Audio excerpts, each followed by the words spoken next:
Welcome to AETCM, the emergency medicine channel. Today we'll be discussing a case of a young guy who presented to our ER with complaints of altered behavior.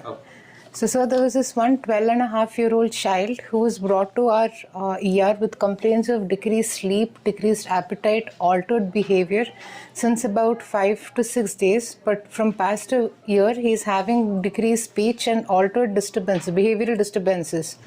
And one day prior to admission to our ER, he had an episode of motor tics, blinking, and more aggression, which is why he was brought to the ER. So in our initial 10-second assessment, the rapport could not be established. Child looked very irritable, agitated, and aggressive. Young child with altered behavior. What are your differential diagnoses? One, tantrums itself. Common. Child. Any drugs? Yeah. Okay, drugs. That's okay. Drug abuse. Yeah. So regular child tantrums. Child. Any psychiatric disorders, infections. Not the first choice. Infections. Infection, encephalitis. Head injury. Head injury. Then. Metabolic causes. Any dyslipidemias. Not very common. ADHD. Attention. Okay, that's okay. Psychiatric disorder. Okay. Then Porphyrias. Porphyria. Then one more. Post-ictal. Confusion seizures. Wilson disease. Wilson's. Okay, so these are the things we have to keep it in mind. But there are anything can produce altered behavior like a adult. Okay. Autoimmune encephalitis also. Autoimmune encephalitis is not very common in young child. Okay, it can occur, but not the first diagnosis. Whereas if you take viral encephalitis, very common. Okay, severe anemia doesn't. Severe anemia, altered behavior is not a routine thing. Okay. In our initial 10-second assessment, so we could not establish the rapport. Coming to the primary survey, child's airway was patent. No secretions or any hoarseness or altered voice was noted. Breathing wise, he had a respiratory rate of 24 cycles per minute, maintaining saturation of 97% in room air, and air entry was bilaterally equal, no added sounds heard. Then circulation wise, he had a heart rate of 112, tachycardic, and BP was 124/86 for a 12.5-year-old child. And then all peripheral pulses were palpable. Moving on to the disability wise, patient's GCS confused, meaning he was aggressive and rapport could not be established, so his orientation could not be assessed. Otherwise, eye-opening spontaneously was there, but he was not obeying our commands because he was not listening to us. There was no rapport build-up. But pupils were reactive. Then exposure-wise, he was afebrile and GRBS was 113 milligram per deciliter. So with our primary survey, we moved on to the adjuncts, wherein we took a VBG, which would give a idea to us about the acid-base status and the lactate levels, the other electrolytes and all that. And that was also with the normal level, including lactates and the electrolytes, that is sodium and potassium levels. So then arterial ammonia was sent in as a lab, but that came out normal. And then so this was and then GRBS was checked. GRBS was 113 milligram per deciliter. And then moving on to our sample part of the history. Now this patient was second born to a non-consanguineous marriage, 12.5 years of age, with normal birth and developmental history.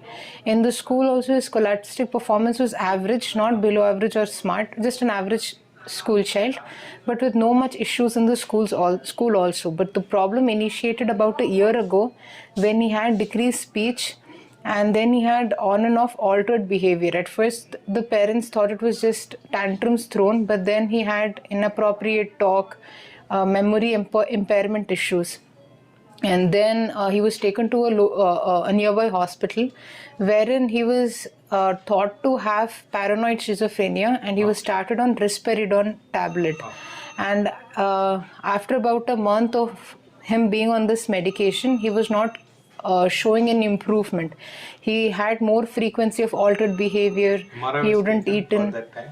At that point in time, much of information on that is not available, sir. But apparently, he was extensively evaluated, and he was diagnosed like as a DD, kept was paranoid schizophrenia, and started on risperidone. And despite this, ideally, a child should have undergone MRI study before branding him as paranoid schizophrenia. schizophrenia.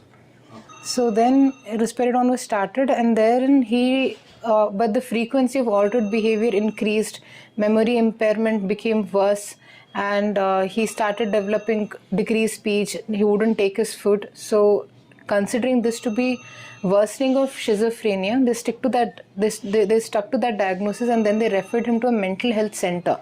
So in mental health center, there he had 1 or 2 episodes of motor tics. Despite their care, he was started on aripiprazole medications, but that also did not heal him. So then when this seizures episode started happening is when they referred him to a pediatric neurology, wherein he was there extensively evaluated with an MRI, CT, and he was even porphyria was thought of, and then urine was sent for screening. In a seizure child, what are the indications for imaging, brain imaging? One, head injury has to be there, recent head injury to rule out any bleed, or a patient is having features of encephalitis, meningitis like fever, vomiting, neck stiffness, decreased sensorium. Then we do a neuroimaging. Or so in all cases, the different semiology, like in variant of like seizure. Like he's already established seizures. So one is if the seizure is not getting controlled with the adequate medical therapy. Second thing is first time patient developing seizures. Okay. These are the 2 important things what we should know. But routinely a young child, all young children who is developing seizure, they'll evaluate with MRI. But when they come to emergency room, if the patient is on adequate treatment, and suddenly if he is throwing a seizure, then we have to see any aggravation in the lesion or not. That we have to do. Okay. So there, porphyria was suspected because patient also had like intermittent episodes of nausea, vomiting, and he was not being very cooperative. So when urine screening tests were done, he was found to be his urine was found to be positive for porphyrins and porphobilinogen and coproporphyrin. So that's when he was sent here for further management. But when do we suspect porphyriasis in a patient who is having seizure? Porphyria is suspicion. We will not be testing for every patient. So generally when it comes, porphyria is present as a neurovisceral symptoms. So patient will have altered behavior. Along with that, he'll have abdominal pain, red urine will be there. So that time you'll have to think of all of it. If the patient is not getting controlled with adequate medication.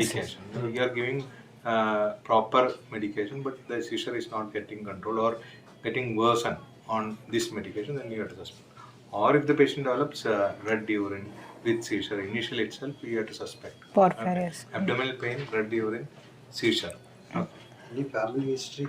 In the family history, his grandmother was found to have some mental disorder, is what the bystanders say as a very crass word. But details of what mental disorder she had was not diagnosed, and then she just passed away. Family history is very important because some of the family members can have similar problem because it's a grandmother, we cannot investigate and she's passed already away. expired. So,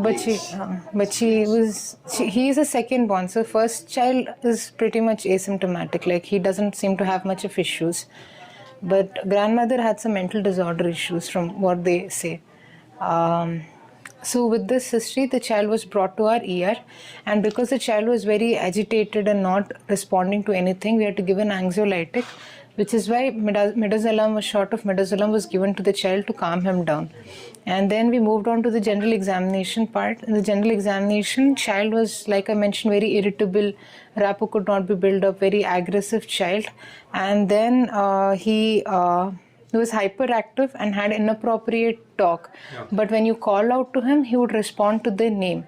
And then moving on to the other body parameters, he had a height of 56 centimeters, and There is no growth retardation. That is very important. Correct. No? growth retardation was in this. So you had a height of 156 centimeters with the weight of 48 kgs. So far, his development history has been uneventful, and he's been immunized till date, up until the 12 and a half years, whatever vaccination that was done till date. And then vitals were stable, except that he had altered behavior issues. And then systemic examination also was pretty much within normal limit. And then at present, the patient did not throw any seizures history.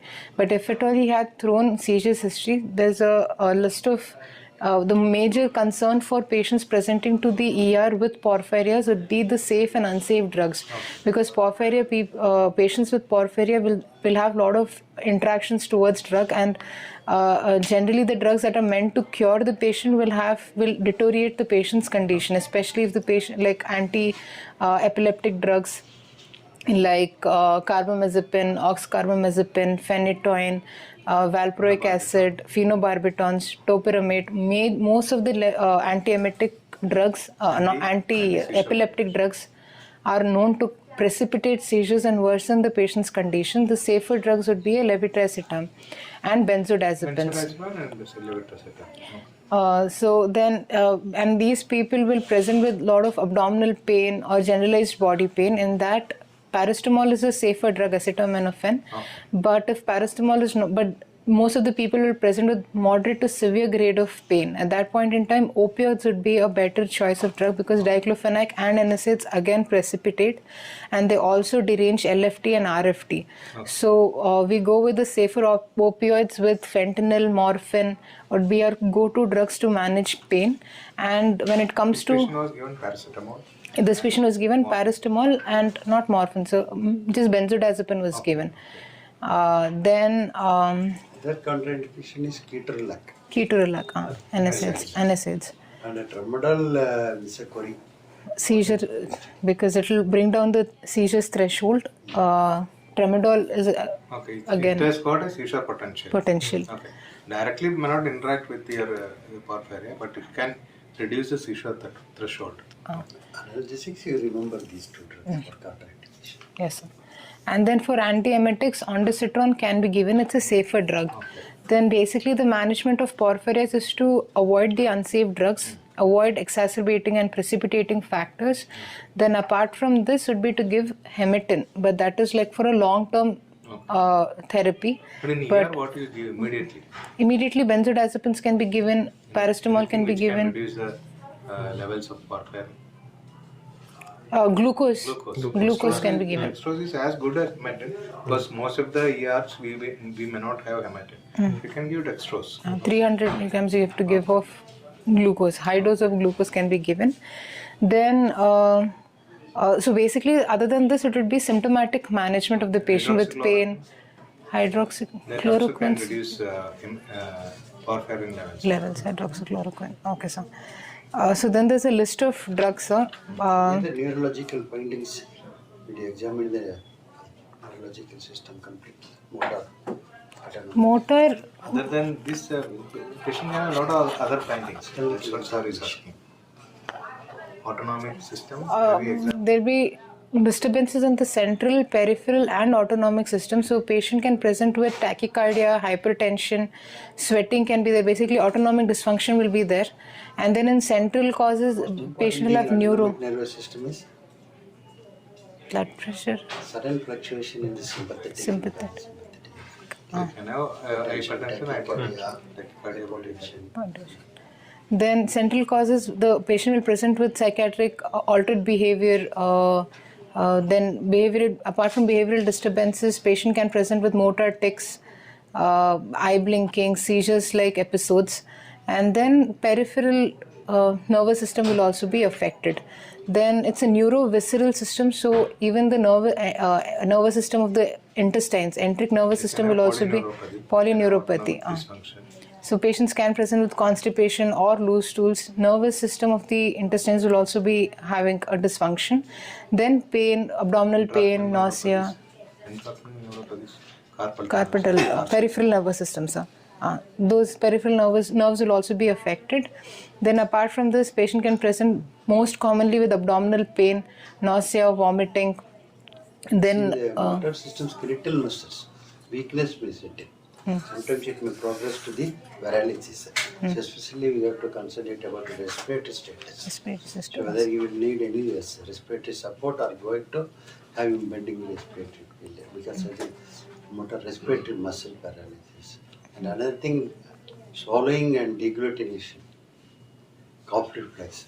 So the protective reflexes may also, pharyngeal reflexes may be lost. These two things. Electrolyte imbalances? In electrolyte imbalances, SIADH is most common, that is hyponatremia will be there, and in some cases hypomagnesemia will be there and hypercalcemia can also be there. Serum albumin levels can also be elevated in these patients. So this would be the electrolyte part of it. And then coming to the exacerbating medication, so there's a long list of medications.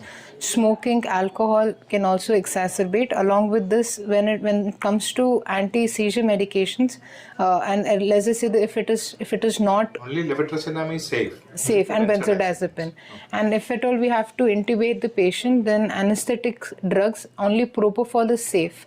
Etomidate, ketamine, thiopental can again precipitate an acute attack. And then barbiturates are not safe. Clonazepam in high doses is again unsafe drug. Along with this, sex hormones like progesterone, majorly progesterone, but estrogen is also contributed to an extent, but it is majorly progesterone. So people with pregnancy or other pregnant females will have most of the time an uneventful episodes, but they're more prone to have precipitate acute attacks of porphyria during their pregnancy. Then along with this, calcium channel blockers like nifedipine will be an unsafe drug. Coming to the antibiotics, clotrimazole, nitrofurantoin, then this would be the unsafe drug. Then spironolactone and rifampin, phenytoin, all of these would be unsafe drugs. So apart from drugs, smoking... Sedative drugs, but you told about indexing agents. Then any analgesics. Analgesics, NSAIDs. Pardon? Analgesics, NSAIDs would be unsafe. For the rapid sequence intubation. Fentanyl is safe, sir. Fentanyl is safe. Except remifentanil. Remifentanil. All fentanyl are okay. For muscle relaxants, Muscle relaxants, all are safe, all sir. are okay. All are okay. So that would be for the intubation part of it. Then apart... blockers, Sorry, sir? beta blockers, they are safe. Safe, Only okay. calcium channel blockers. And that nifedipine is unsafe. Never. Then diuretic spironolactone is unsafe. Then apart from medication history as such, the other precipitating factors would be sex hormones, and apart from that would be alcohol, smoking, and apart from this would be even emotional or physical strain itself can precipitate an attack. And then starvation, decreased nutrition, decreased calories or decreased carbohydrates in the food. The child is not eating well, decreased appetite itself can precipitate a porphyria attack. And in this child was not getting adequate sleep and food. So that could have precipitated seizures and worsened the patient's overall condition also. Then so lab investigations were sent in. Our urine again tested positive for porphobilinogen and coproporphyrin. So further investigations as to which porphyria this patient fits into is being evaluated. Then other than that, majorly all his other lab investigations, including electrolytes, were normal. Thyroid function tests were also normal, sir. And MRI was also done, brain with contrast, and that also was a normal study. And then as a DD, autoimmune encephalitis was also kept in mind, wherein autoimmune panel of including ANA and the other panel also came out to be negative. So what is your advice to doctors who treat porphyrias? Not to just randomly give a drug.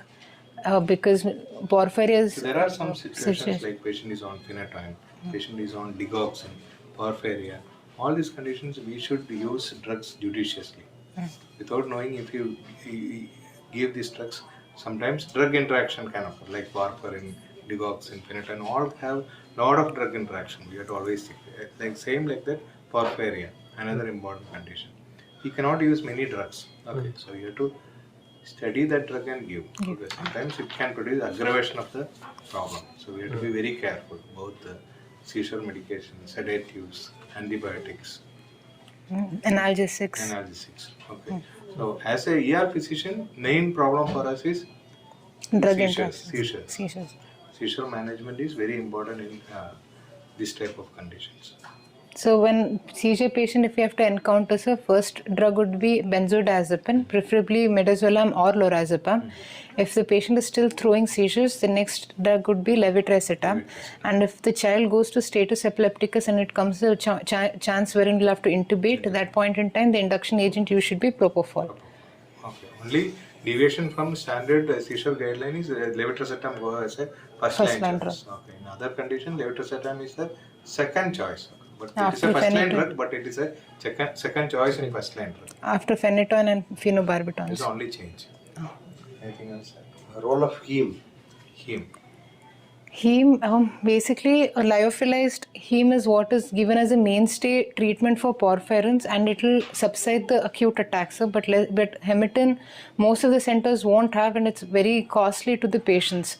So basically, an alternative for this would be a high dose glucose, like 300 grams minimum for a day.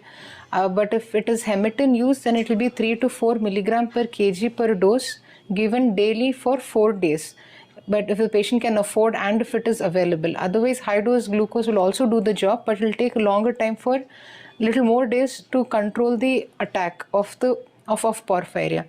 Other than that, it would be symptomatic management only, sir. Prognosis depends upon the neuronal damage. See, there are mild form and severe form. Severe form, glucose is the preference. In severe form, earlier it's better to start heme. And the availability is hematin and heme, arginine, albumin, all three forms are there. Among these, the heme, albumin and arginine are more safe than the hematin. This causes thrombophlebitis and also coagulopathy. Porphyria basically is caused because of that heme synthesis, altered enzymes that metabolize heme. So increase the level of heme, the enzyme action will be Reduced, yes. How is the patient now? Patient is improving. So far the patient has not been throwing any more episodes of seizures, but he is still getting evaluated as to which category of porphyrin the patient falls What is the into. loading dose of levetiracetam? How do you load? 50 milligram per kg. Phenytoin, phenobarbital, levetiracetam, everything is 15 to 20. Normally we give 1 gram loading dose, 500 milligram TID. There is a dose we give. Okay. Thank you, sir.